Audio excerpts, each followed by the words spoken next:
Well, we waited all day for it, but the rain is now here, and it's going to be a wet night and a wet morning ahead. We've got this area of rain, which is now built into southwest Missouri and northwest Arkansas. It's not terribly heavy, but it's going to be a steady, light to moderate rain from here on out tonight. And right now we're waiting on the wind. Now, the reason why the winds haven't developed yet with the rain is because we've still got a boundary, a front, to our west right now. The core of the storm is actually located back here. This is where some upper level energy is carving out a storm in the atmosphere, and at the surface we're going to see a reflection of that as a surface low developing over Missouri.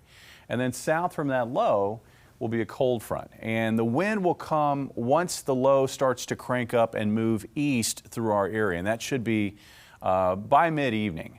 Wind advisories are already in effect for southeast Kansas, northeast Oklahoma, northern Arkansas.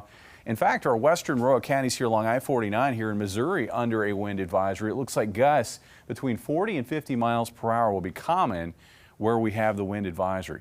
Here locally in our area, we're also going to have strong wind gusts of 35 to 45 miles per hour, with the strongest winds weighted towards southwest Missouri and northwest Arkansas. Now, overnight tonight, the winds again will increase from west to east so that by morning, winds may be pretty light still across Dent County and Shannon County, but those winds should pick up some later in the morning hours.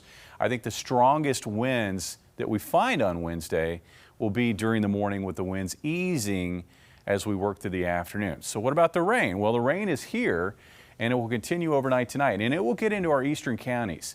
Now, as we work through sunrise on Wednesday, we should see more rain kind of pivoting south on the backside of the low, keeping things wet through Wednesday morning. And then even during the afternoon, even though the rain tapers off by afternoon, it's going to be damp, and there's still likely going to be some patchy drizzle that will continue across portions of the area. As for rain, this is going to be a soaker. South of I-44, that's where the heaviest amount should be, 1 to maybe as much as 2 inches, with lighter amounts to the northwest and west, but still looking at a ½ inch to an inch in those zones. About 44 for a morning low, and then temperatures tomorrow, they don't go anywhere. Stuck in the upper 40s to near 50 throughout the afternoon. Looks like a high near 50 here in Springfield. And then tomorrow night, if you're going to the Missouri State football game, you're going to need to bundle up. At least the rain will be gone, but the winds will still be brisk, especially at the top of the game, and temperatures will be slowly cooling from 48 to 46 as we're wrapping up the game tomorrow evening. Tomorrow night, we'll continue to find those temperatures tumbling so that by morning, maybe a little patchy frost in places. About 37 for a low in Springfield with a high of 56.